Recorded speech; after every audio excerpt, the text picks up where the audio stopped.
Let's welcome on board then two experts to really understand what sort of an impact this will have on tomorrow's trading day. Edelweiss Financial Services, Ambareesh Baliga joins in on the phone line from Mumbai. We also have Piyush Jain, who's analyst at Morningstar. He's right here in our studios. Ambareesh, let me begin by asking you, what are you expecting tomorrow from the oil and gas pack? Clearly, nobody was expecting a whole 3-month deferment.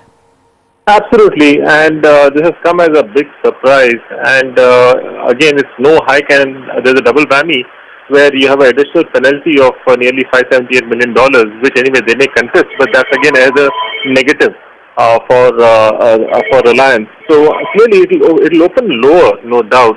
But I don't think there'll be a huge crack because whatever said and done, there's still a window of the next 3 months. So based on that, there will not be a major crack, but yes, it should come down by possibly 3 to 4%. Ambareesh, the other bit that the market is working with was that the prices of LPG and kerosene will also be high, and even that is something on which there is no clarity now. How bad or negative could it be for the market, which is pricing in a lot of reforms? Yes, I mean, this again would be to a certain extent negative for the markets because, again, when the railway freight hike and the fare hike had happened, that was taken positively by the markets because that would have led to lower government expenditure and subsidy. So clearly, this again would be taken negatively. But again, what I would say is, increase in kerosene and gas, even if it had happened, it would have been only a sort of an indicative one. It would have made a lot of difference. So I don't think the crack, again, because of this, will be huge. Piyush, do you tend to agree with that? How do you think oil and gas stocks will react tomorrow? Definitely. So, in fact, not even the analyst community, we also have modeled higher gas prices from April. So, number one, now this is an uncertainty that after 3 months government would be actually allowing it to the gas prices if they are increased to actually being applicable from April. So what it means is there are dual uncertainties. One is on the gas pricing, second on when it's going to be applied. Now this is a dampener. It's a negative for the sentiments, and also what it means is for many companies like ONGC, Reliance, which have deep water discoveries, it will cast an uncertainty over the cash flows.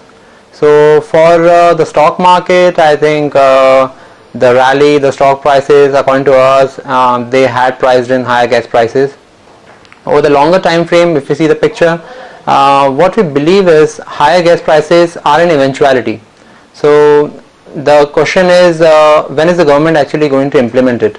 Because more and more discoveries are moving towards deep water. So they won't be actually feasible at lower gas prices.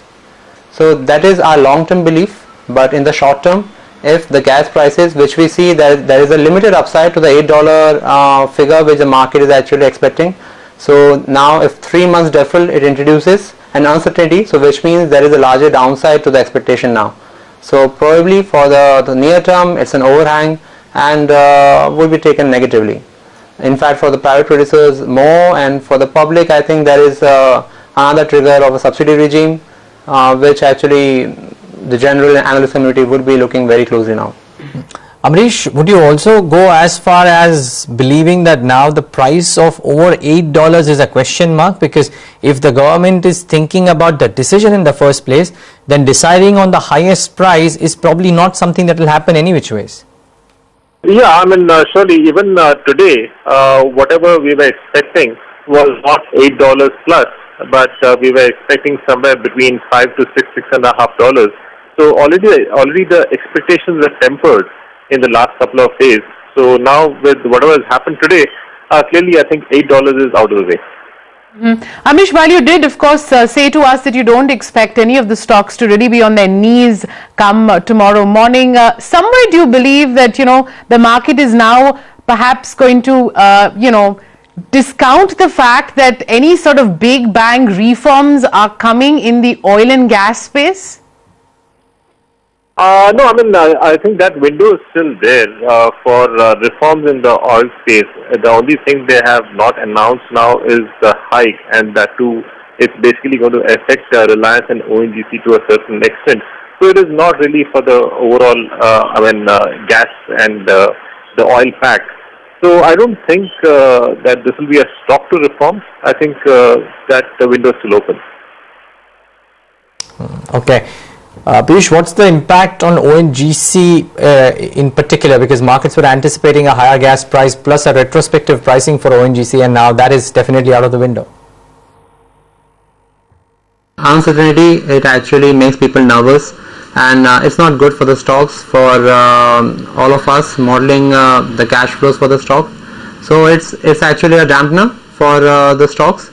In particular, public oil producers such as ONGC, it's a dampener, but again what we believe is the larger trigger would still remain the subsidy regime. Because till now the market is expecting that this government would be strong, and the oil producers like ONGC, they would get a very transparent subsidy regime which will eventually help them increase their cash flows and reap higher profits from the existing discoveries. And if the higher gas prices come, they would be able to discover more gas fields at a higher gas prices.